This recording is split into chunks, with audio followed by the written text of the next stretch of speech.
નમસ્તે મિત્રો, welcome to our foodies.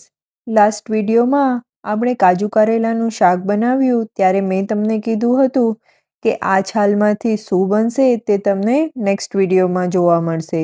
તો આજે આપણે એ જ છાલનો ઉપયોગ કરીને બનાવશું એકદમ સોફ્ટ અને ચટાકેદાર કારેલાની છાલના મુઠિયા, જે સ્વાદમાં બિલકુલ કડવા નહીં લાગે. સૌથી પહેલાં આ છાલમાં થોડું મીઠું ઉમેરી મિક્સ કરી 30 મિનિટ માટે રહેવા દઈશું. 30 મિનિટ પછી બધું પાણી હાથેથી નીચોવીને કાઢી લઈએ. આમ કરવાથી તેની બધી જ કડવાશ નીકળી જશે. હવે એક બાઉલમાં 1 કપ ઘઉંનો કરકરો લોટ, જે ભાખરી માટે હોય છે, તે લીધો છે. સાથે અડધો કપ ચણાનો લોટ ઉમેરીએ.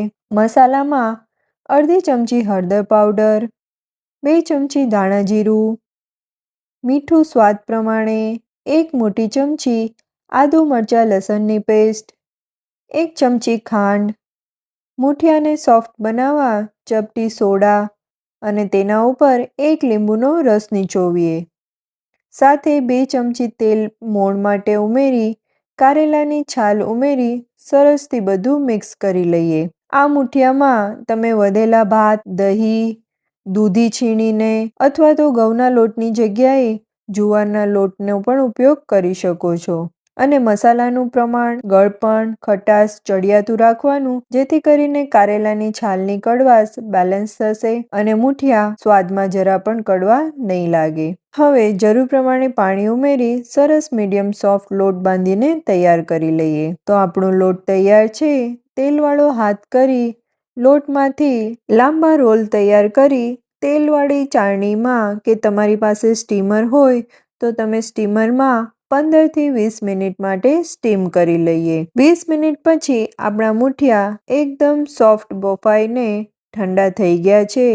હવે તેને કટ કરી લઈએ. જોઈ શકો છો, સરસ જાળીદાર મુઠિયા તૈયાર છે. વઘાર માટે તેલ ગરમ કરી તેમાં રાઈ, લીમડો, સૂકા લાલ મરચાં, તલ ઉમેરી તરત જ મુઠિયા ઉમેરી હલકા હાથે મિક્સ કરી લઈએ. છેલ્લે કોથમીર ઉમેરીએ તો તૈયાર છે આપણા હેલ્ધી કારેલાની છાલના મુઠિયા. કોઈ કહી જ ન શકે કે આ કારેલાની છાલમાંથી બન્યા છે. એટલા સ્વાદિષ્ટ મુઠિયા તૈયાર છે. જો તમને આ રેસીપી ગમી હોય તો વિડીયોને લાઈક અને તમારા ફ્રેન્ડ્સ અને ફેમિલી સાથે શેર જરૂર કરજો. અને ચેનલ પર નવા હો તો સબસ્ક્રાઇબ કરવાનું ભૂલતા નહીં. હું સ્નેહા ફરી મળીશ આવી જ નવી રેસીપી સાથે. આવજો.